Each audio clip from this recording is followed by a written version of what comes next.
Hello, পৌঁছে গেছি আগরতলা। একটা খুব সুন্দর এয়ারপোর্ট এখানে।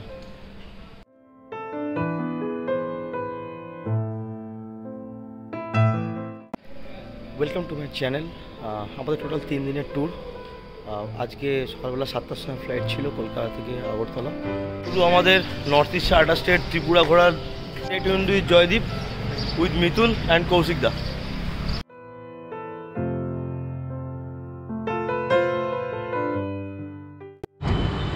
চলে এসেছি আমরা ত্রিপুরার হেরিটেজ পার্ক। এখানে বেসিক্যালি ত্রিপুরাতে যা যা জিনিসপত্র আছে তার একটা মিনি ভার্সন এখানে সব কিছু আছে। আর এন্ট্রি ফি পার হেড 10 টাকা, আর টিকিট কাটা হচ্ছে। চলো ভেতরে যাই। তো বেসিক্যালি হেরিটেজ পার্কে ঢুকতে গেলে ক্যামেরার চার্জ চাইছে 1000 টাকা। তো গোপ্রোটা আমাকে রেখে আসতে হলো।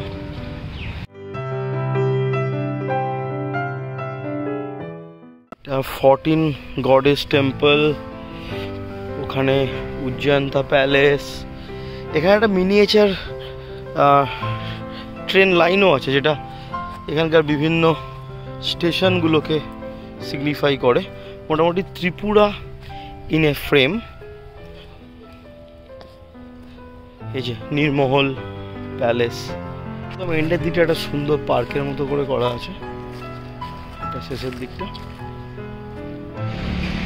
কৌশিকদা ফটো তুলে যাচ্ছে, মোটামুটি গত আধা ঘন্টা ধরে ছবি তুলে যাচ্ছে জঙ্গলের, গাছের। এই হেরিটেজ পার্কের একটা গুড পয়েন্ট হচ্ছে এখানে এলে মোটামুটি জানা যাবে যে ত্রিপুরায় কী কী জিনিসপত্র আছে। যদি প্ল্যানে কোনো রকম মিস হয় বা এখানে কিছু থেকে মানে ভালো লাগে, তাহলে সেটা প্ল্যানে অ্যাড করা যায়। তো সেই জন্যই আমার বেসিক্যালি হেরিটেজ পার্কটায় আসা। এখান থেকে 2.5 ঘন্টার ডিস্টেন্স হচ্ছে ছবিমুড়া। তো আমরা এবার যাবো ছবিমুড়ার দিকে।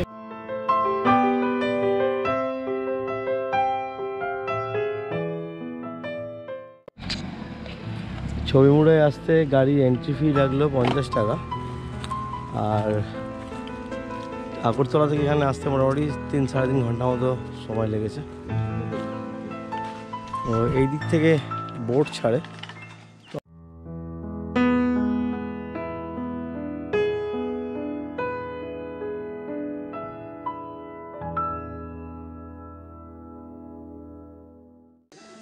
এখানে প্রচণ্ড গরম দুপুরবেলা, আর প্রচণ্ড রোদ্দুর। কলকাতার থেকেও বেশি গরম এই সময়তে। আর জায়গাটা বেশ সুন্দর এখানে।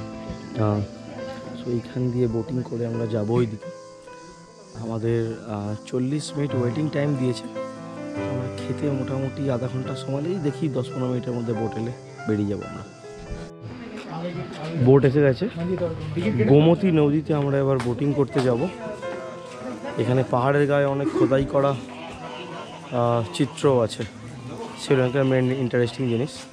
তো বোট এসে গেছে, আমরা বোটে উঠবো এবার। উঠে গেছি আমরা বোটে। 21 জনের মোট সিট থাকে বোটে, আর 150 টাকা করে ভাড়া। মোটামুটি 1 ঘন্টা 15 মিনিট থেকে 1.5 ঘন্টা ঘোরায়।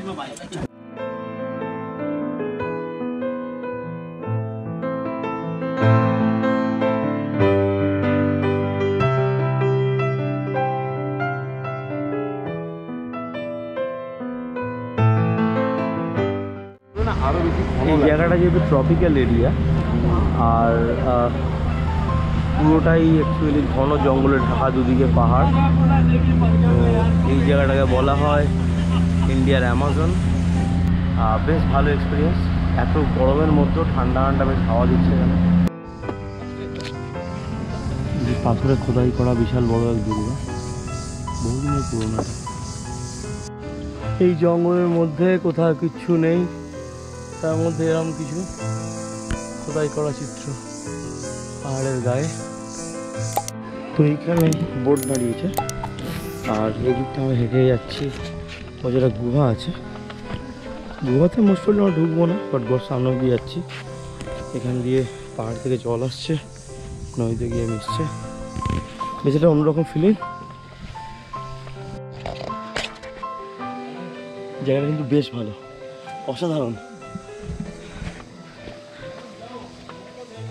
ওদিকে উঁচু পাহাড় উঠে গেছে, মাঝখানে যদি ম্যানমেড রাস্তা আছে, বাট বেশ ইন্টারেস্টিং।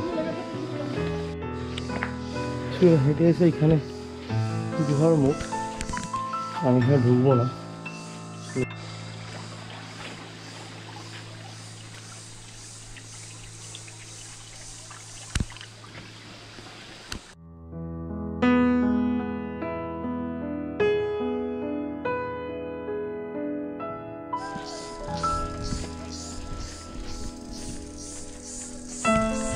এই ছবিমুড়া গোমতী নদীর পাশে একটা মন্দির ছিল, সেটা দেখতে এলাম।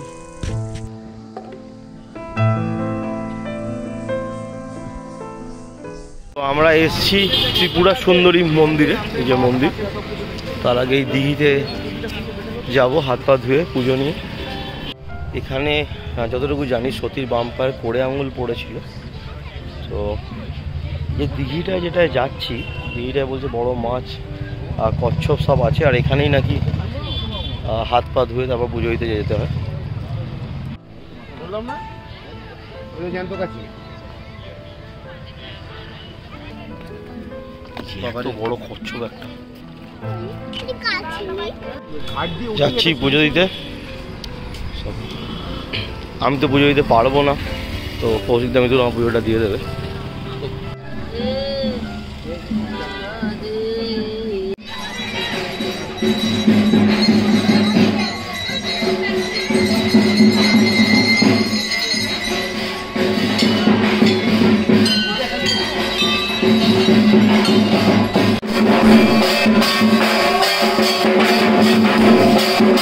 আমাদের হোটেল ফিরে যাবো এবার।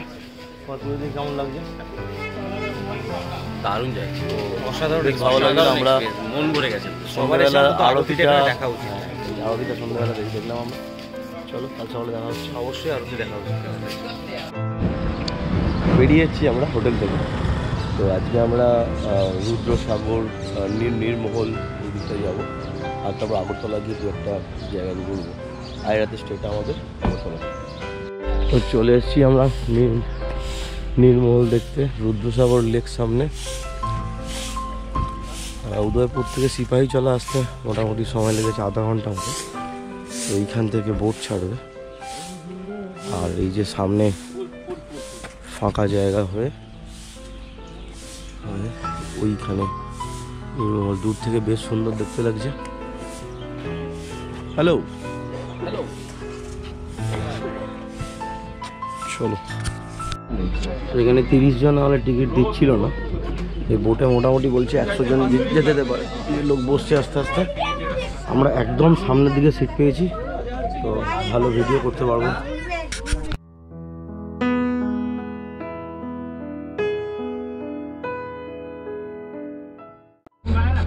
এইখানে কিন্তু দুপুরবেলা এখন বেশ গরম, অনেক রকম পাখি আছে এখানে।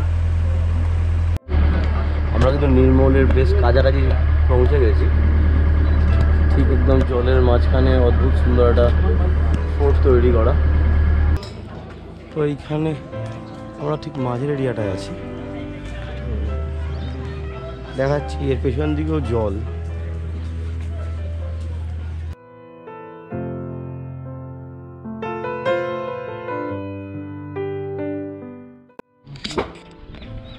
আমরা ঢুকে এসেছি নীরমহল প্যালেস।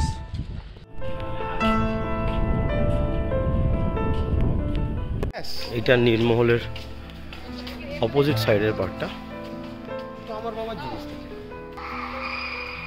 ত্রিপুরার রাজা বীর বিক্রমের তৈরি, যার নামে এয়ারপোর্টটা, রাইট? এয়ারপোর্টটাও বীর বিক্রমের নামে তার তৈরি এই নীরমহল।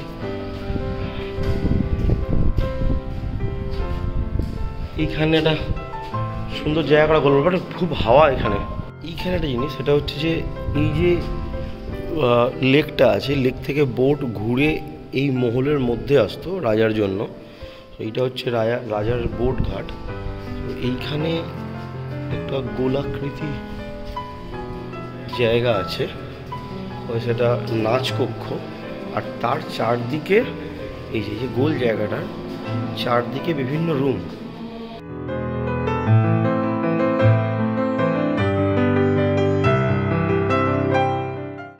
তো আমরা নীরমহল প্যালেস থেকে চলে এসেছি আবার নৌকো পার করে। তো এবার আমরা যাবো উজ্জয়ন্তা প্যালেসের দিকে। এটা আগরতলার কাছাকাছি, মোটামুটি এখান থেকে 60 কিলোমিটার। যেতে 2-2.5 ঘন্টা সময় লাগবে। অন দা ওয়ে কোথাও একটা লাঞ্চ ফাঞ্চ করে নেবো আমরা। এটা হচ্ছে জগন্নাথ টেম্পল।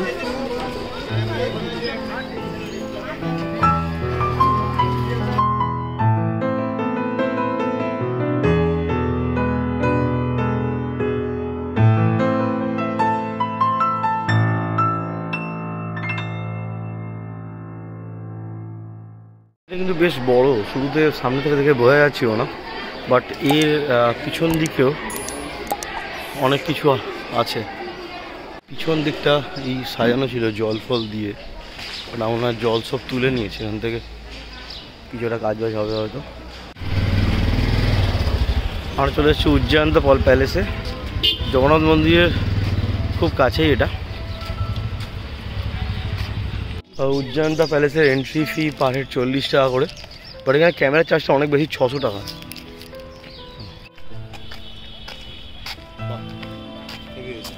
এটা বিশাল চওড়া প্যালেস, আমার ক্যামেরার ওয়াইড অ্যাঙ্গেলও আসবে না এটা। এইখান থেকে শুরু, এই দিকে শুরুটা ভালো দেখতে পাচ্ছি না, এইদিকে হবে হয়তো, ওই অবধি প্যালেসের এন্ড। তো এই উজ্জয়ন্ত প্যালেসের মধ্যেও আর জগন্নাথ বাড়িতেও অনেক মূর্তি বা কারুকার্য করা আছে, অনেক মডেল বানানো আছে, সেগুলো কিন্তু খুব ডিটেলড। ওখানে ত্রিপুরার যারা রাজা ছিল আগে তারা আশপাশে তো বাঙালি আছে, বাংলাদেশের বাঙালি, ওয়েস্ট বেঙ্গলের বাঙালি যারা আছে, বা আসামের দিকে কিছু বাঙালি আছে, তাইতে দেখে এই বাঙালি কালচারটায় খুব ইন্সপায়ার ছিল। তো তারপর থেকে ওরা বাঙালি হিসেবে মিশতে যেমন নিজেদের কালচারটা আছে, তেমন বাঙালিদের কালচারটাও অ্যাডাপ্ট করেছে। তাই এরা বাংলা ভাষাও বলতে পারে, এদের ট্রাইবাল ভাষাও বলতে পারে, এদের কালচারে একটা মিক্সচার আছে যাতে বাঙালি প্রভাবটা অনেক বেশি। তো সেই জন্য অ্যাকচুয়ালি আমরা ওয়েস্ট বেঙ্গলের বাইরে এসে মানে মোটামুটি একটা বাঙালি ফিল পেয়েছি এখানে এসে, যেটা একটু ডিফারেন্ট, বাট খুব একটা কিছু ডিফারেন্ট নয়। এখানে মানুষ অনেক বেশি নমনীয়, এখানে ঝামেলাহাটি রাস্তা খুব একটা কিছু দেখা যায় না। তো আমি এটা বোঝার চেষ্টা করছিলাম যে কী করে ত্রিপুরাতে বাঙালি কালচার এলো, যদিও এটা বাংলাদেশের পাশে, বাট এখানকার লোকজন দেখতে অনেকটা মিজোরামিদের মতো, অনেকটা বাঙালিদের মতো একটা মিক্স আপ। তো এই একটা উজ্জয়ন্ত প্যালেসের মিউজিয়ামটা আছে, সো এইটা থেকে দেখে অনেক কিছু হিস্ট্রি পড়ে এটা যেটা জানলাম সেটা হচ্ছে রাজারা বাঙালি কালচারকে অ্যাডাপ্ট করেছে। আমরা এসেছি চতুর্দশ দেবতা মন্দির, তো এখানে অন্ধকার হয়ে গেছে আজকে, তো এখানে 14 জন দেবতার একসাথে পুজো হয়। আমরা এখান থেকে এবার সোজা চলে যাবো হোটেলে। আমাদের ড্রাইভার অ্যাকচুয়ালি আশিস দা, সে থেকে সাউথ ত্রিপুরাতে এখান থেকে 105 কিলোমিটার দূরে। তো মোটামুটি এখন 6টা বাজে, বেশি দেরি করলে ওনার একটু বাড়ি ফিরতে দেরি হয়ে যাবে। আমরা তাড়াতাড়ি হোটেলে ফিরে যাব, গিয়ে একটু দেখি যদি মার্কেটের দিকে বেরোনো যায়। তুই ছাড়া লাগে না লাগে না আজ জিয়া তুই ছাড়া। গুড মর্নিং, আমরা আছি আগরতলা স্টেশনটা বেশ সুন্দর করে সাজানো। তো এখান থেকে একটা ডিএমইউ স্পেশাল আছে, যেটাতে করে আমরা যাব কুমারঘাট, কুমারঘাট থেকে আমরা যাব উনাকোটির দিকে। তো উনাকোটি যেতে হলে সকালের ট্রেন এটাই আছে, ঢাকা থেকে রিজার্ভ করতে হয় না, কাউন্টারে এসে টিকিট কাটলে এখান থেকে উনাকোটির উদ্দেশ্যে কুমারঘাটের দিকে যাওয়া যায়। ভাড়া এলো 25 টাকা করে পার হেড।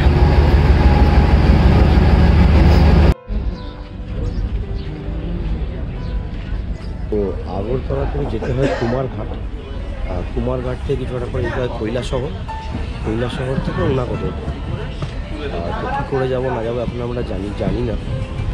মোটামুটি 100 কিলোমিটারের মতো রাস্তা ট্রেনে, এটার জন্য 25 টাকা করে পার হেড ভাড়া নিয়েছে। সকালে ট্রেন অতটা ভিড় নেই, বসার জায়গাও পেয়ে গেছি। ট্রেন ছাড়লো আগরতলা থেকে। এখানে কিন্তু ট্রেনটা টানেলের মধ্যে দিয়ে যাচ্ছে।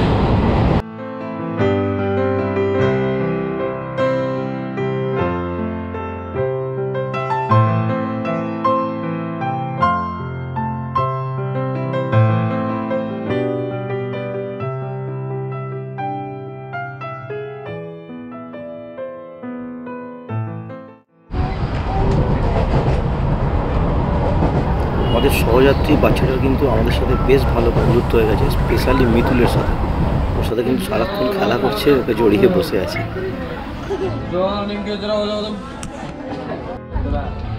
আমরা কিন্তু অলরেডি 3টে টানেল পেরিয়ে গেছি। সবকটা টানেল প্রায় 1.5 মিনিটের বেশি লম্বা। খুব একটা উঁচু পাহাড় নয়, কিন্তু টানেলগুলো অনেক বড় বড়। বেশ সুন্দর ট্রেন জার্নি কিন্তু পাহাড়ের মধ্যে দিয়ে।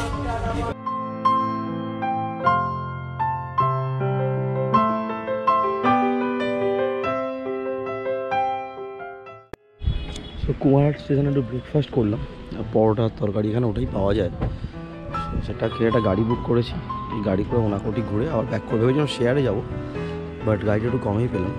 এই যে এইখান থেকে শুরু, মূর্তিগুলো খোদাই করা, সব পাহাড়ের ধার দিয়ে খোদাই করা আছে। গাড়িতে আমাদের কুমারঘাট থেকে উনাকোটি আসতে ঘোরাতে নিয়ে যেতে মোট 1200 টাকা নেবে। 1500 টাকা বলেছিল, তো 1200 টাকা বলা হয়েছে, 1300 টাকা।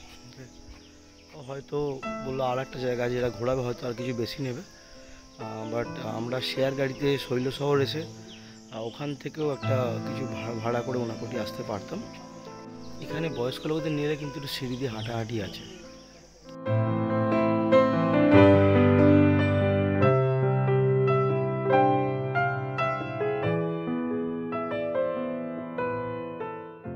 এই সেই ঐতিহাসিক শিব মূর্তি। এইখানে একটা ঝর্ণা আছে, যদি ঝর্ণায় জল নেই, ভেবেছিলাম হয়তো বৃষ্টি হয়েছে জল পাবো। আমার হচ্ছে ওপরেগুলো শিবেরই মূর্তি খোদাই করা সব। এই যে নন্দী, আমাদের হিন্দু মাইথোলজিতে আছে 3 জন রাক্ষস দেবতার বর চেয়েছিল যে এমন 3টে শহর ওদের চাই যে 3টে শহর কোনোদিনও ধ্বংস হয় না, বা যদিও বা ধ্বংস হয় তাহলে না কেউ একটাই তীরে 3টে শহরকে ধ্বংস করতে পারে। সো ওই 3টে শহর নিয়ে ত্রিপুরার নামকরণ। আর আমাদের মাইথোলজিতে এটাও আছে যে ভগবান শিব একটা তীরেই ওই 3টে শহরকে ধ্বংস করেছিল ধর্ম রক্ষার জন্য। তো এইখানে যেটা দেখা যাচ্ছে সেটা হচ্ছে একজন তীর ছুঁড়ছেন। এখানে শিবের মূর্তি আছে, ভগবান পশুপতিনাথ, তার আশেপাশে অনেক পশুর চিত্র খোদাই করা আছে, ত্রিশূলও আছে। আর ওই যে ওপরে যে মূর্তি, ওখানে 3টে মূর্তি আছে। আমি শিওর নই যে ওই গল্পের সাথে এই জিনিস রিলেটেড কিনা, কিন্তু ওই চিত্র দেখে মনে হচ্ছে। বিভিন্ন মূর্তি দেখে আসার পর এটা বেশ কিছুটা নিচে নেমে এসে গণেশের মূর্তি খোদাই করা আছে। আজ দোলের দিন, উনাকোটির মাথায় দাঁড়িয়ে আমরা আবির খেলেছি। Happy Holi, happy Holi, happy Holi. এখানে এটা লেখা আছে উনাকোটি সম্বন্ধে। এটা হচ্ছে ভগবান শিব 1 কোটি দেবতার সঙ্গে কাশি যাওয়ার পথে এখানে দাঁড়িয়েছিলেন এবং রাত্রে শোয়ার সময় বলেছিলেন যে সকালে উঠে সূর্যোদয়ের পূর্বে উঠে কাশি যাত্রা করবেন। তো সূর্যোদয়ের পরে মানে সময় শিব ছাড়া কারোরই ঘুম ভাঙেনি, সেই জন্য সবাইকে অভিশাপ দিয়ে উনি পাথরে পরিণত করেছিলেন। সেই জন্য 1 কোটি থেকে একজন কম দেবতার আসলে মূর্তি এখানে আছে। আমরা চলে এসেছি শিব বাড়িতে। এইটা কিন্তু পুরো হিলি এরিয়া, আর নিচে আছে শিব মন্দির ওইদিকে। এটা শিব বাড়িতে মন্দির হিসেবে পুজো করা হয়। এখানেও কিন্তু পাথরের কিছু কাজ আছে। ভিডিওটা এই পর্যন্তই, চলে যাবো এবার কলকাতার দিকে। কমেন্টে জানিও কেমন লাগলো, ভালো লাগলে লাইক সাবস্ক্রাইব করে দিও, সঙ্গে থেকো বিটস অ্যান্ড প্লেসেসের। দেখা হচ্ছে পরের ভিডিওতে।